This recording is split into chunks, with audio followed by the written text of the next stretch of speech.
Skin being ripped off, rats gnawing at raw flesh, a parade of elephants crushing human bones. These are just some of the brutal methods the Romans used to torture their enemies. And these are some of the less extreme ones we'll be looking at in today's episode of the Infographic Show, the most brutal torture methods of the Roman Empire. Number 13. Flaying. The point of torture, according to the Romans, was to make the process last as long as possible. To them, death wasn't a punishment, but a release from life. And for some accused of a crime, that release could only come after enough suffering had been inflicted. That's why being skinned alive, or flaying, wasn't just painful, it was slow. A victim would have their hands and feet bound and sometimes doused in boiling water to soften them up. Then an executioner would use a sharp blade to cleave away huge strips of their skin. They'd usually start with the top of the head to inflict the most pain while the victim was still conscious, then working down. Flaying victims often died either from shock, blood loss, hypothermia, or infection, anywhere from a few hours into the process to after a few long, agonizing days. Yikes. We don't know about you guys, but that really made our skin crawl. Poor choice of words. Number 12. Killed by wild animals. As much as the Romans loved their capital punishment, they also loved spectacle, and damnatio ad bestias, or condemnation to beasts, saw the condemned being killed by wild animals and often with an audience. The Romans even had their very own professional animal trainers who made sure that their beasts had a taste for human flesh. They'd encourage aggression in the animals and ready them for hunts and fights in arenas. While lions and other big cats were often used, they weren't the only four-legged torturers in the Roman Empire. Some poor young women in Heliopolis, while under Roman rule, would have their stomachs sliced open so their innards would spill out. They would then have handfuls of barley stuffed into them before being sewn back up. They would be thrown to wild hogs who would tear them apart to get to the barley. Talk about pigging out. Let's keep with the animal theme. Number 11. Crushed by elephants. As the Roman Empire spread, they became inspired by some nations in the Mediterranean to incorporate elephants into their military. And we don't mean just as mounts, we mean for the sheer powers of crush force, TM. In the 1st century CE, following Rome's defeat of the Macedonian king in 168 BCE, 3 military deserters were put to death by elephants stomping on their bodies like grapes in a wine barrel. If the victim was really lucky, the elephant went straight for the head. From the tallest beasts to the smallest critters, even rats were used in torture. Number 10. Cauldron torture. Referred to as either cauldron torture or simply just rat torture, this admittedly ingenious method involved fastening a metal pot or a cauldron with starved rats. The cauldron would then be strapped to the victim's body so that their abdomen was covering the opening. The Romans would then heat the metal container from the outside, either with a candle, hot coals, or pretty much anything they could find. Things would start to get toasty, like a sadistic sauna for the rodents. Panicked, the rats would try to dig their way out through the only soft surface available. And the thing about rats is they can eat through nearly anything, including a human stomach. If you think that's a cruel and unusual form of punishment, well, it is, but it's not as unusual as this one. Number 9. Sewn into a donkey. As it turns out, it wasn't just live animals used in Roman torture. The ancient Romans would occasionally use the carcass of slaughtered donkeys as a punishment method. They would slice the donkey open and remove their entrails. Then a person would be stuffed inside, and the carcass would be sewn back up again. The Romans weren't totally barbaric. They would leave their victim's head outside so they didn't suffocate. Gross as this sounds, it wouldn't kill them, of course, but it would bring a whole other kind of suffering. The donkey corpse would be left out in the sun, with the victim being cooked alive inside it. Vultures would swoop in to peck at the decaying flesh, and as the body decomposed, maggots would start crawling all over the accused while they wished for their death. Funny enough, a lot of Roman tortures revolved around placing their victims in receptacles of some description. Number 8. Nailed inside barrels. Under Emperor Domitian, Christians often got the real short end of the stick, and some were tortured by being nailed inside of barrels. Their bodies would be smeared with milk and honey, while they were forced to eat food riddled with maggots and other parasites. If that wasn't bad enough, they would be sealed inside a wooden barrel. The parasites they'd ingested would then feed on their insides, causing the victim's body to rot inside the confined space, where they would be left for about 2 weeks. Fermented Christian anyone? Number 7. Bee basket.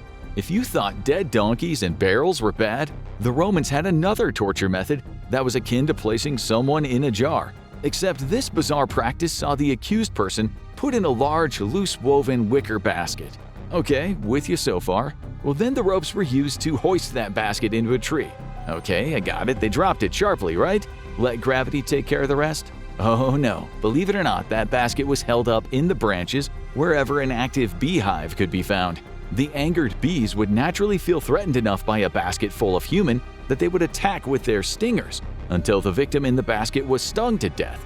Ironically, while torture in ancient Rome was meant to last as long as possible, this could have been one of the faster methods, since victims of this torture who happened to be allergic to bee stings would die relatively quickly, albeit not exactly painlessly. Number 6. Sewn inside a leather bag. But what's a Roman to do when there aren't any decaying donkeys or beehives to be found, and all the barrels are already filled with Christians? Well, enter the poena culei, which hilariously translates to penalty of the sack. But no, before you ask, this didn't involve repeated kicks to their nether regions. We'll get to something along those lines in a minute. Poena culei involved the victim being sewn into a basic leather sack, except they wouldn't quite be alone in there. They could have dogs, birds, vipers, even an ape in there with them. And if you thought your roommates were animals, it gets worse. While the startled animals started attacking anything that moved, the whole bundle was then thrown into a nearby river or the sea. The ultimate goal of poena culei wasn't just to let the animals tear an accused person to pieces, but to drown them. Luckily, there was a really easy way to avoid the penalty of the sack, and that was just to make sure you don't kill your parents. This rarer torture method was usually reserved as a punishment for patricide. Number 5. Castration. In the hierarchy of ancient Rome, the higher your status, the more mingling you were allowed to do. Those at the top were allowed to dance with anyone considered to be of a lower social status than them.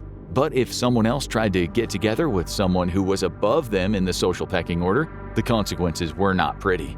If someone ever broke those boundaries with someone above them on the social ladder, then they would be castrated.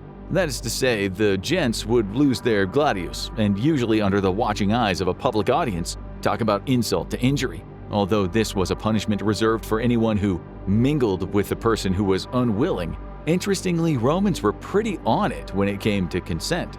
If, for example, a soldier was willing and allowed a citizen to take him to the Colosseum, then the soldier would be the one to receive the punishment in the form of a public disembowelment. Number 4. The pile. In Roman times, even something seemingly as simple as being stabbed could be made into a ludicrous display of excessive violence. Roman executioners would use a specific punishment tool called a pile, which was a wooden pole sharpened at one end. Convicts would have their legs tied to horses or oxen and then be dragged along the ground with this long stake laid between their legs. As the cattle dragged the accused along the ground, the pile would dig into their, well, below the waist. The executioners would stop the convict being dragged long enough to prevent them from being impaled completely.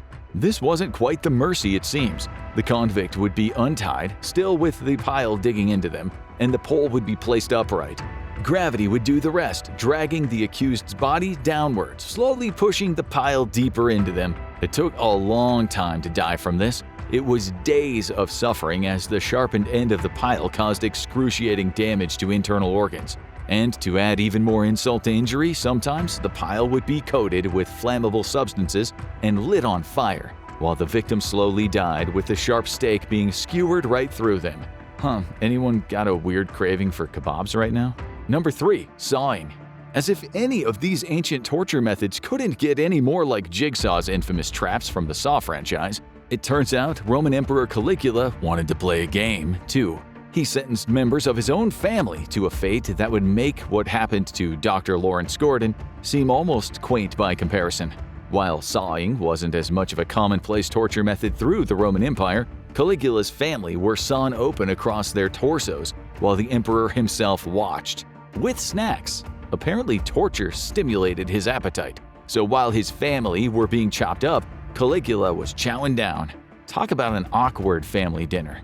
Of course, no video about Roman torture methods would be complete without a penultimate nail in the coffin, or through the hand more accurately.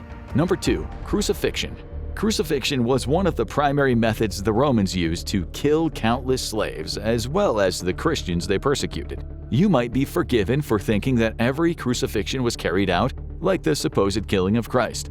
But as with all of the ancient Romans' tortures, they liked to add in a little of the spice of life, variety. Some crucifixions saw the accused tied or nailed to a forked frame instead of a cross. Others involved flogging them continuously until they died. In fact, they only nailed someone to a crossbeam if they hadn't been sentenced to death by flogging. There was no one set method of crucifixion. It tended to vary executioner to executioner. Some liked to hang their accused victims upside down on a post. Others would drive that same post through the convicts' legions, while others just let their victims die a slow death.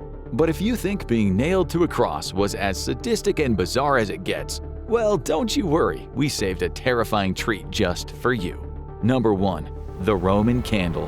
One of history's most infamously violent, practically psychopathic figures was Emperor Nero, who hated ancient Christians so much that he devised a whole new method of torture just for them: the Roman candle. And these aren't the scented kind your grandparents love having in their living room. Nero made Christian martyrs into torches for his garden parties. Victims would be tied to stakes and covered in flammable liquid, and in a barbaric punishment were set ablaze. Sometimes it didn't matter whether they rebelled against the Roman emperor or not. Nero wanted a light show. In an 1876 painting by artist Heinrich Szymanowski titled Nero's Torches, you can even see a depiction of the practice, showing the moments before some Christian martyrs get torched, literally. Now go watch the most brutal torture methods by Mexican cartels, or click this other video instead.